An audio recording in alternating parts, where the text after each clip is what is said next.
Good afternoon. Thank you all for being here today. I'm Gregory Bovino, and I have the privilege and honor of leading the United States Border Patrol and Customs and Border Protection here in Minneapolis. Some of those brave men and women of Border Patrol and Department of Homeland Security law enforcement join me here today to show support for all federal law enforcement who have been under constant attack in Minneapolis for weeks now.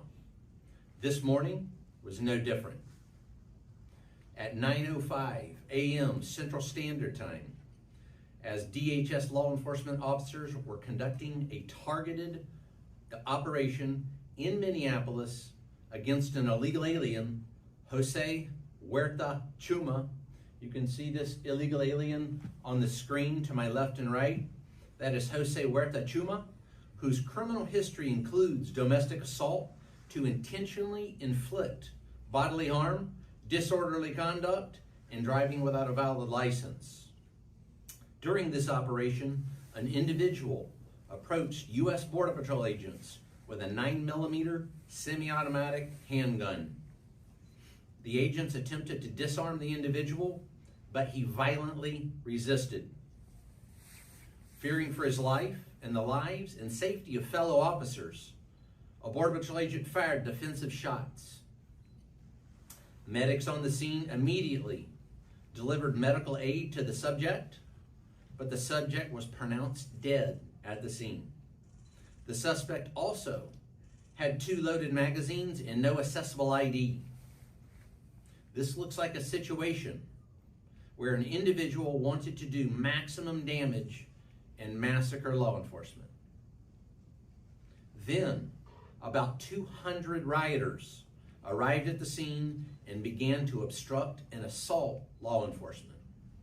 Crowd control measures have been deployed for the safety of the public and law enforcement.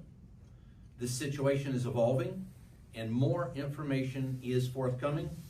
The officer was highly trained and had been serving as a Border Patrol agent for 8 years. The officer has extensive training as a range safety officer and less lethal officer.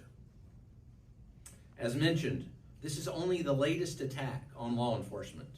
Across the country, the men and women of DHS have been attacked, shot at, doxxed, had their family members threatened, and, as we have seen, more than 100 vehicle rammings over the past year against federal law enforcement. We will not allow violence against our law enforcement officers, and we need state and local help, state and local law enforcement, to help us coordinate to get violent criminals off the streets. Mayor Fry and Chief O'Hare just a few minutes ago did the opposite of that by omitting the fact that the suspect had a gun and magazines full of ammunition. In what looks like a situation, again, where an individual wanted to do maximum damage and massacre law enforcement. I want to reiterate what President Donald Trump, Secretary Kristi Noem, myself, Director Marcos Charles, and so many others have said time and again. If you obstruct a law enforcement officer or assault a law enforcement officer, you are in violation of the law and will be arrested. Our law enforcement officers take an oath to protect the public.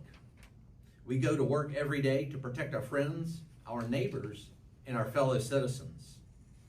The fact of the matter is that the law does not enforce itself.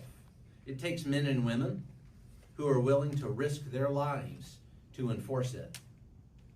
The men and women of CBP and ICE, law enforcement, are highly trained professionals who love this country and do this work because they want to leave their kids and their grandkids a country that's safe and secure. Questions? All right, Allie, go ahead. One question. First question, when did agents learn that he had a gun, and did he ever brandish that weapon at agents? Allie, this situation, again, is evolving. This situation is under investigation. Those facts will come to light. This particular incident is being investigated just like we investigate other similar incidents like we've done over the past several years. It's in the hands of professionals. Those facts will come to light. All right, going on to the next question. So, did he have an additional gun, or was the gun moved from the scene? And I watched the video from start to finish of that woman who was wearing the red jacket, and it doesn't seem like he pulled a weapon at any point. So, does the account come from the agents? Did they say that he pulled a gun before, during, after? When does the gun come out? Again, this situation's evolving.